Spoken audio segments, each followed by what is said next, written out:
My name is Margaret, and the day the letter arrived, the past caught up with me.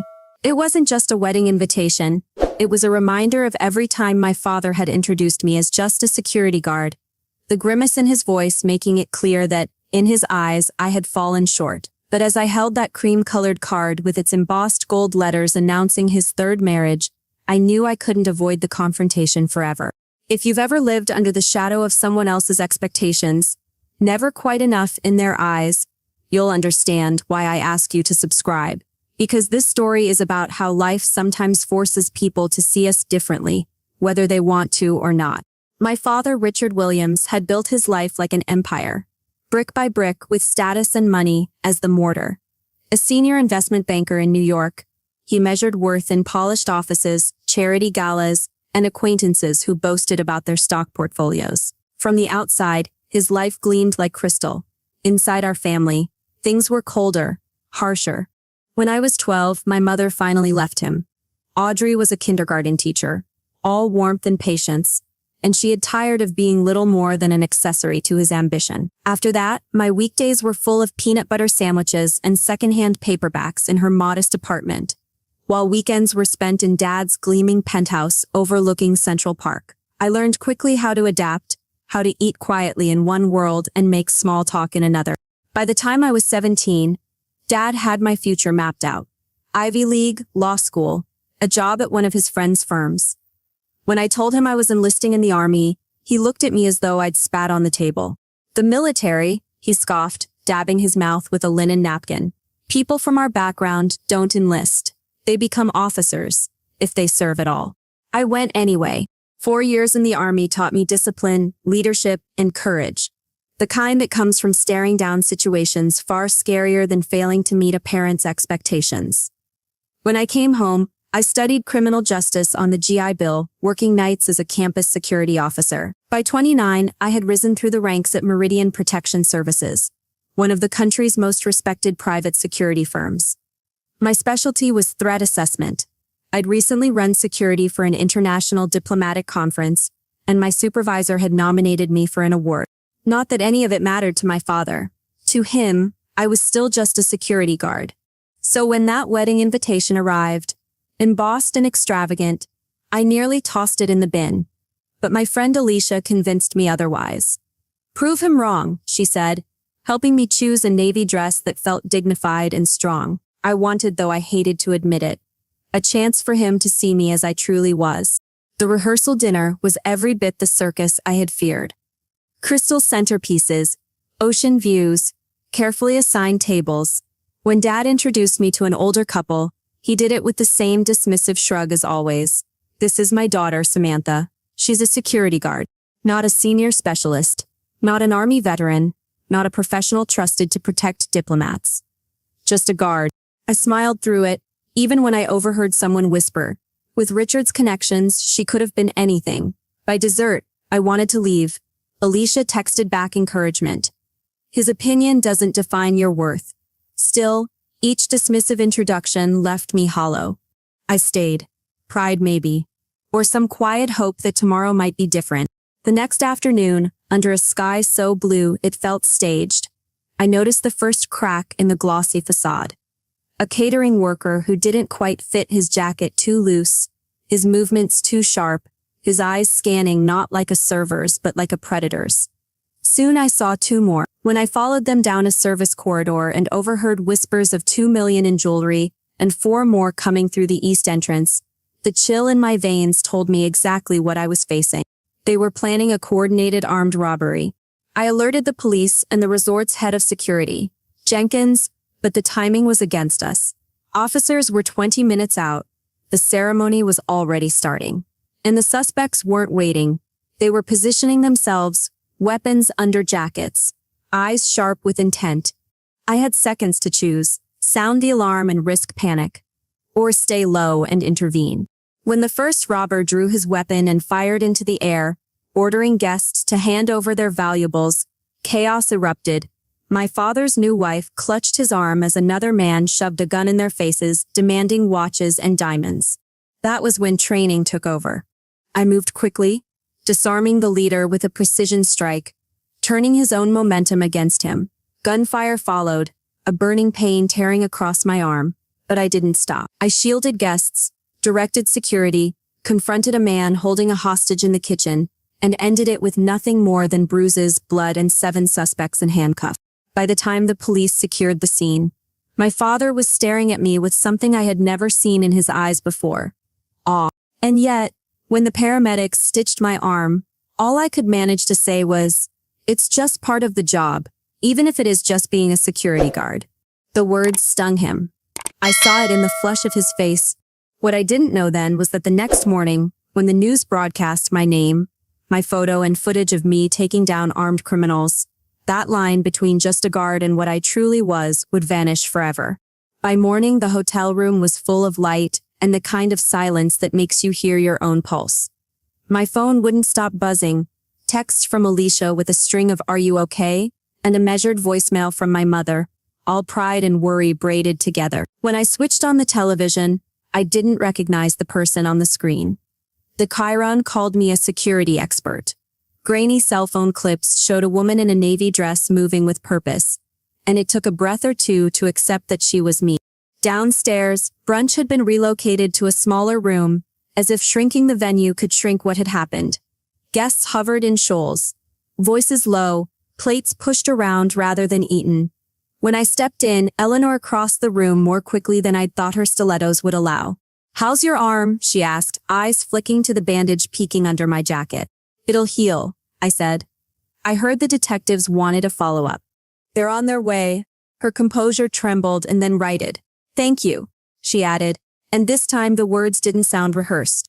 I drifted toward the coffee, feeling heat through the thin paper cup, letting it anchor me. Stares gathered and split away. Polite smiles replaced yesterday's polite indifference. At a table near the window, my father was in full narrative, hands gesturing, voice pitched to Carrie. I caught the end of his sentence as I approached. "Always knew she had potential." The word lodged like a grit of sand. Potential, as if the past decade had been a waiting room. Before I could decide whether to ignore it or challenge it, a staffer touched my elbow. "The detectives are ready for you, ma'am." I followed her down the corridor, grateful for the reprieve. The interview was thorough and blessedly straightforward. We walked the timeline, the corridor, the storage room door.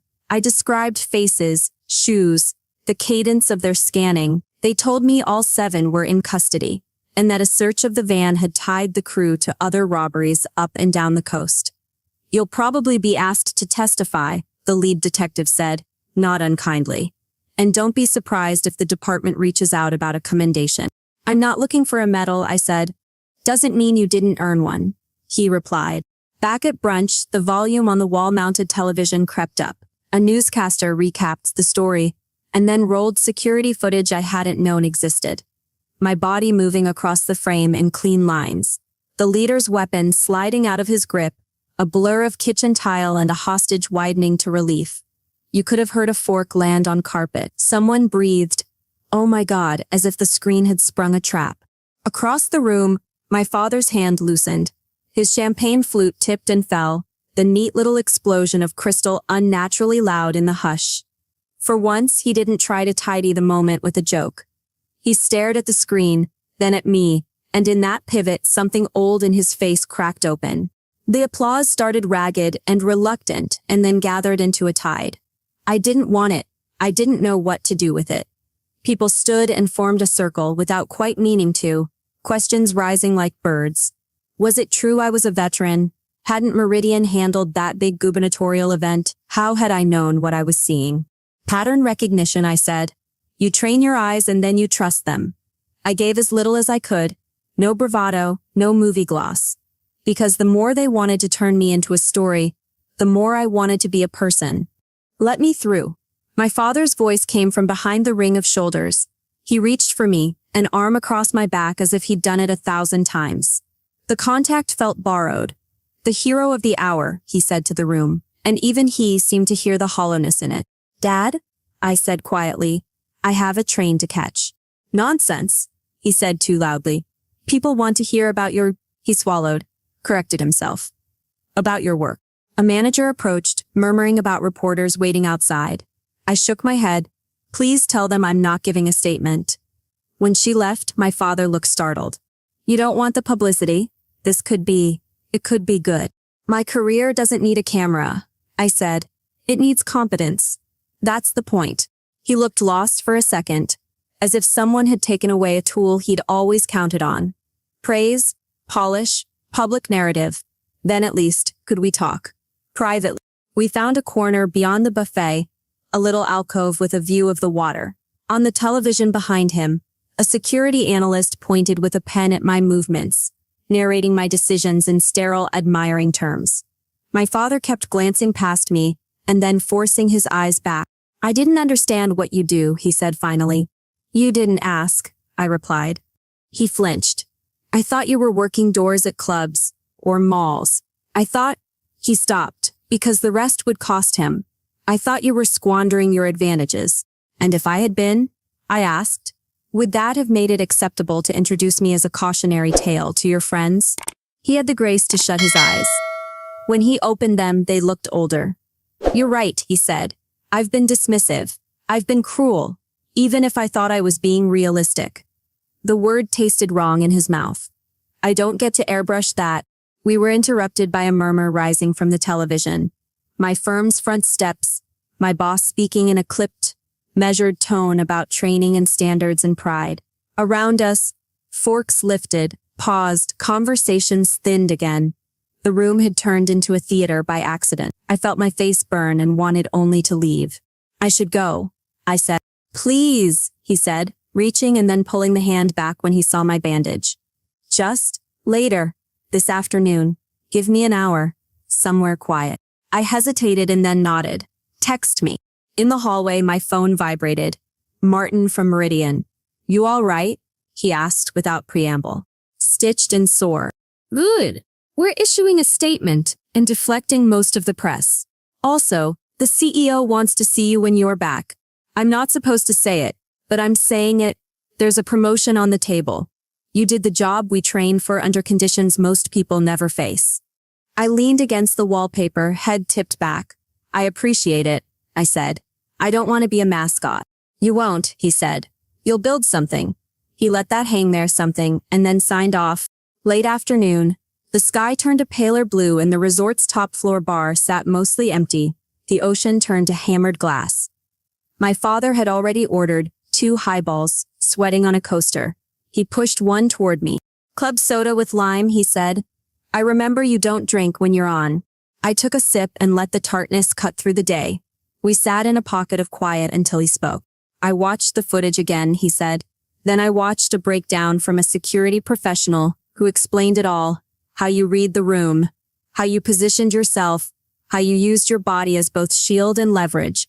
His hands opened, and it was like being told a story about a stranger. Except it wasn't. It was you. That's the problem, I said. I've been right here all along. He nodded slowly. I wanted a version of you that fit the life I understood. Prestigious degrees, partnerships, champagne toasts. He grimaced. I told myself it was about giving you options. Really, it was about control. I didn't let him off the hook. Not entirely. It was also about respect, I said. Or the lack of it. He took his first sip as if bracing. When that man had a gun to my head, he said. His voice very even. The only thing I could think was that I had spent years measuring the wrong things. He looked out at the water, then back at me. You have a life built on purpose. On service. That is a kind of success I never taught myself to recognize. Silence, but not uncomfortable. The kind that lets words sink in. I can't rewrite those years, he said. I can only say that I am sorry, and ask whether you'll let me try to know you as you are, not as I insisted you be. I breathed in, slow, the lime bright in the air. That starts with questions, I said. Not speeches. All right, he said, almost a smile. Then my first question, what do you love most about your work? I told him about threat patterns and the satisfaction of a plan executed cleanly, about the quiet relief of an event that ends uneventfully because you did your job so well, no one noticed. I talked about the way a room can hum with unseen currents, and how training is really about teaching your mind to listen to them.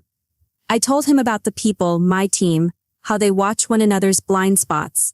He listened, really listened. No interruptions, no corrections.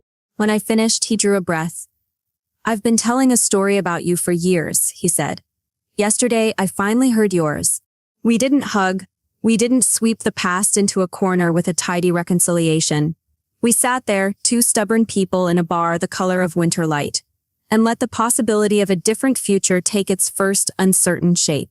As we stood to leave, he glanced at the bandage and winced. You were shot, he said, like he was just catching up to the fact. You were shot protecting a room full of people who barely knew your name. It was a graze, I said. He shook his head. You and your mother, he said softly, always minimizing what you survive. In the elevator down, my phone buzzed again. Alicia this time. You okay? Do I need to come get you? I smiled and typed back that I was all right, that I would call her from the train, that I had a lot to tell her. I stepped into the lobby and caught my reflection in the dark gloss of the doors. Hair pulled back, jacket sitting oddly over the bandage, tired eyes that didn't look defeated. Outside, the air had the clean taste it gets after a storm. For the first time in a long time, I felt the difference between being seen and being watched. The rest, promotions and ceremonies, quiet dinners and harder truths, the slow work of building something honest, waited somewhere just ahead. But that evening, as the car pulled up, all I let myself hold was the simplest fact. I had done my job.